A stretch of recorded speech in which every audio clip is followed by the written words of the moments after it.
Martin Scorsese, unua parto. In Brasila Kulturcentro estas presentatae de tempo al tempo serioi de filmoi, exemple filmoi el io aparta lando de io regissoro con io actoro pri io temo. En la lasta serio estis montritae filmoi de la usona regissoro Martin Scorsese, nasciginta en 1942. La unua filmo kiun mi vidis de li, antau pli ol 40 jaroj, estas Taxi Driver, taxiisto, kiun mi tiam tre ŝatis. Poste, dum multe da tempo, mi vidis neniun, ĉar ne plu plaĉis al mi filmoj pri perfortaĵoj, kaj li estas ĉefe konata pro krimfilmoj pri la mafio.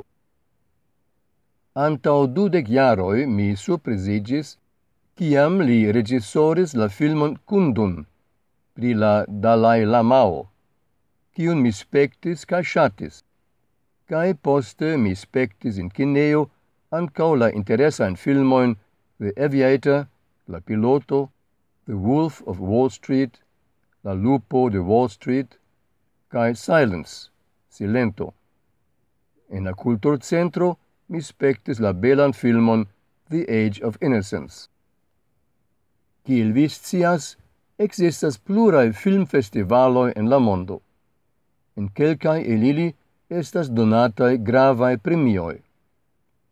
La plej konata estas la Oscar premio, oficiale Academy Awards. Aliaj gravaj premioj estas tiuj de la Brita Akademio, British Academy Film Awards, kaj la Golden Globe Awards, donataj de la Hollywood Foreign Press Association, asocio de eksterlanda gazetaro de Hollywoodo. Multfoje filmoj de Scorsese estis kandidatigitaj al tiuj premioj, kaj li gajnis jenajn kiel reĝisoro, laŭ la anglalingva Vikipedio. Oscar premion de 2006 por la filmo The Departed, premion de la Brita Akademio de 1990 por Goodfellas, premion Golden Globe, Ora Globo, de 2002, 2006 kaj 2011 por la filmoj Gangs of New York, The Departed kaj Hugo. Inter 1973 kaj 1995 Robert De Niro estis unu el la ĉefaj aktoroj en 8 filmoj de Scorsese. En 1980 li gajnis la Oscar premion kiel plej bona aktoro en Raging Bull. Ekde 2002 Leonardo DiCaprio estis la ĉefa aktoro en 5 filmoj de Scorsese. Pro lia aktorado en 2 el ili, The Wolf of Wall Street kaj The Aviator, li gajnis la Oran Globon. Vidu nun miajn tradukojn de la resumoj faritaj de la respondeculoj pri la serio en la Kulturcentro de la plej aŭ pli malpli konataj filmoj de Martin Scorsese. 1969. Who's That Knocking at My Door? Junulo el Novjorko enamiĝis al junulino kaj volas edziĝi al ŝi. Sed kiam li malkovras, ke pasintece ŝi estis seksperfortita, li havas malfacilecon daŭrigi la rilaton. 1972. Boxcar Bertha, inspirita de la vivo de la krimulino Bertha Thompson, kiu vivis en la epoko de la Granda Depresio, la filmo rakontas la historion de 3 viroj kaj 1 virino, kiuj faris diversajn krimojn, inkluzive de prostituado kaj kidnapo. 1973.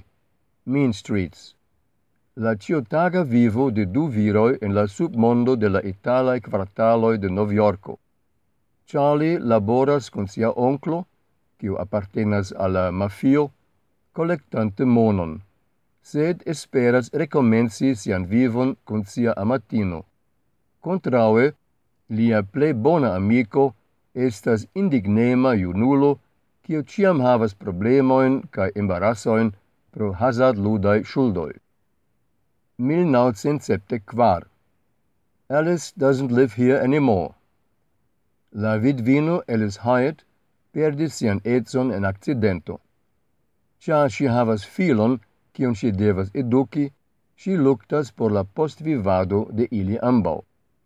Comence si laboras kiel cantistino, sed pro tumulta rilato con Ben Everhart, exiginta cae aggressema viro, si forcuras e la urbo, cae laboras kiel kelnerino en alia loco. Tie si rencontas la cunlaborantinon Flo, kiu ne havas bonan educetetson, sed estas la amicino kion Alice besonas. Si ancao interrilatas con David, ex exiginta farmisto. 1976. Taxi driver. Novjorca taxiisto Travis Bickle constante pripensas la corruptetson de la vivo circa si, cae sentas sin pli cae pli mal tranquilligita pro sia propra solezzo cae fremdezzo. In prescau cio faso de sia vivo, Bickle restas isolita, cae ne successas estigi emotian contacton cun io ein. Sen successi dormi dum plurae noctoi, li visitadas pornografiaen locoin. 1977. New York, New York. Saxofonisto cae cantistino rencontigas je la fino de la dua mondmilito, comenzas concerti cune cae enamigas, sed ilia fluctuema rilato disfalas iom post iom. Post quelca jaroi, ciam ambau jam estas successae musicistoi, ili de nove rencontigas. 1980. Raging Bull.